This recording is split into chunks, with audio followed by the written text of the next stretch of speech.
Hello po sa inyong lahat mga ka-crypto. Ako po si Pinoy Crypto Trader at sa video na ito ay atin pong pag-uusapan si Polkadot. Ayan, si Dot. At sapagkat ang kanyang presyo, ang kanyang market price ay bumagsak po ng 50% noong nag-umpisa pa ito noong buwan ng February. Ayan. Kaya ang tanong dito ay kailan kaya titigil si Polkadot sa kanyang pagbagsak. At ayan, bago po tayo magpatuloy ay nais ko po munang bigyang linaw ang aking disclaimer kung saan ang nilalaman po ng video na ito ay hindi po ito isang financial advice. For education and information purposes lamang po ang layunin nito. Maliban po dito ay nais ko na rin pong magbigay babala na wala pong kahit anumang group chat ang Pinoy Crypto Trader. Ayan, si Polkadot. Polkadot price has been in a bearish trend for most of the year. Ayan. Ibig sabihin ay patuloy po na bumabagsak ang market price ni Polkadot sa buong taon na ito. Kaya yan, hindi po maganda yung performance na ipinapakita ni Polkadot. Sapagkat ayan, bumagsak na po siya ng 50%. Ayan, descending resistance trend line. Ayan, bumagsak po siya sa kanyang descending resistance na trend line. Kaya ibig sabihin ay mukhang magpapatuloy pa ito sa kanyang pagbagsak.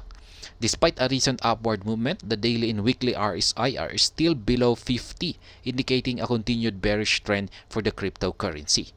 Ayan, yung RSI ay napakakaraniwan po itong ginagamit ng maraming analyst, mga technical indicators. Ayan, para mga technical traders na gamitin na pang-predict sa trend ng isang market trend ng isang crypto.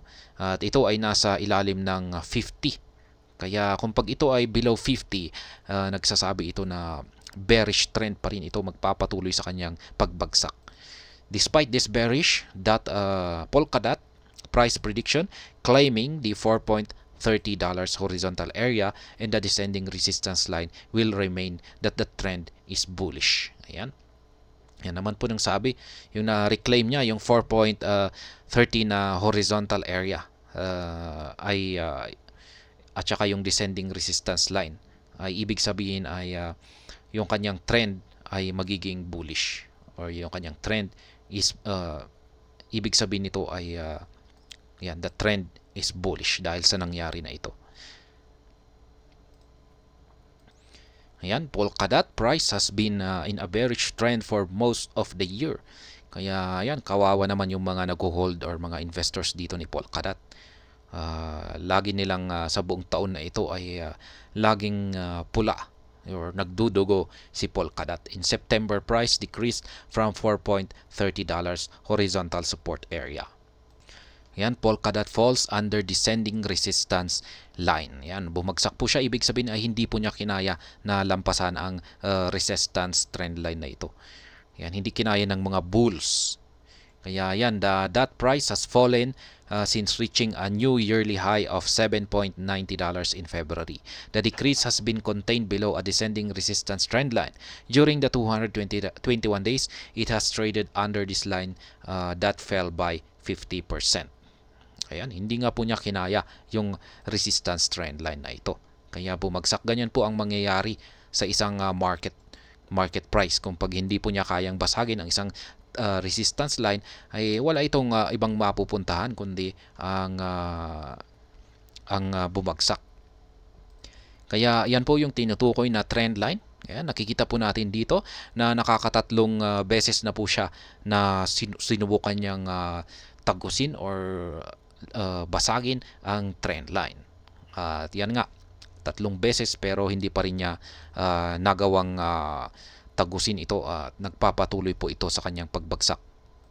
Ayan, that price prediction, where to next after breakout. The $4.30 area in the final horizon, support level before the all-time low of $2.69. Ayan, posible pong bumagsak siya sa ganito kababang presyo, $2.69. Ayan, yung ginamit, pwede pong gamitin rito ay yung Fibonacci retracement tool. Ayan, para ma-determine yung closest na support levels. Ayan, yung mga marunong gumamit dyan ng Fibonacci indicator ay pwede po ninyong gamitin. Ayan, kung para malaman kung hanggang saan yung ibabagsak ni Polkadot. At ayan, yung mga holders natin dyan kay Polkadot ay ayan, sana ay dapat ay matibay kayo sa pag-hold nito kasi talagang 50% na po ang kanyang binagsak. At ayun, hanggang dito na lamang po tayo sa video na ito. Sana po ay inyong nagustuhan ang aking paliwanag dito. Kung inyo po itong nagustuhan ay pakiclick lamang po ang like button nito. Para naman po sa mga bago lamang dito, kayo po ay aking inaanyayahan para mag-subscribe. Pakiclick na rin po ang bell icon nito dahil ito po ang siyang magsisilbing notification nito sa mga bago kong videos na akin pong ina-upload sa aking YouTube channel na ito. Marami pong salamat sa panonood. Ingat po tayo lagi at God bless po sa ating lahat.